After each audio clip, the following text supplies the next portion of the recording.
අවුරුදු දාවෙන්න ඔන්න මෙන්න තියලා තමයි අලුව හදන්න මෙච්චර ලේසි කියලා දැනගත්තා. එහෙම කියලා සැලුන්නේ නැහැ. මම ටක් ගාලා අලුව ටික හැදුවා. තාම හදපු නැති එක්කෙනෙක් ඉන්නවා නම් ටක් ගාලා හදා ගන්න පුළුවන් වැඩි වෙලාවක් යන්නේ නැහැ. මුලින්ම හාල් පිටි ග්‍රෑම් 500ක් අරගෙන ඒක හොඳට කබලේ බැද ගන්න. විනාඩි 10ක් වගේ මද ගින්දරේ බැදගෙන ඉතින් හොඳ සුවඳක් එනවා. ඊට පස්සේ පොඩ අල්ලලා බලන්න වැලි වගේ ටෙක්ස්චර් එකක් තියෙනවා නම් පදම හරි.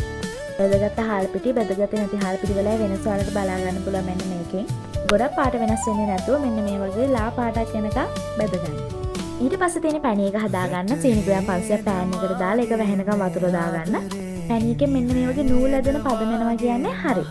මේකට ලුණු ටිකකුයි දෙහි ටිකකුයි ඇඩ් කරගන්න අමතක කරන්න එපා. ඔයාලා කැමති නම් කජු ටිකක් ඇඩ් කරගන්න. ඒකෙන් හොඳ කිරි රසක් එනවා අලුව එකට. දැන් ලිප ඔෆ් කරගෙන අපි අර කබලේ බැදගත්ත හාල් පිටි ටික ටික ඇඩ් කරගන්න. සීනි පැණියේ ගල් වෙන්න කලින් මේක ඉක්මනට කරගන්න ඕනේ. මෙන්න මේ වගේ ඩෝ එකක් වගේ එනකම් හාල් පිටි ටික ඇඩ් කරගන්න. මේකට බටර් ටිකකුත් දාගන්න. ඊට පස්සේ හාල් පිටි තවරගත්ත තැටියට මෙන්න මේක තුනේ කරගන්න. ඊට පස්සේ රස්නේ පිටින්ම කෑලි කපා ගන්න. මොකද හයි වුණාට පස්සේ කෑලි කපා ගන්න අමාරු නිසා. මම මේක උඩින් තව කජු ටිකක් ඇඩ් කරගත්තා. මේක ඇත්තටම හරිම රසයි. කටේ දිය වෙන පදම එනවා කියන්නේ ඔයාගේ අලුව එක සාර්ථකයි.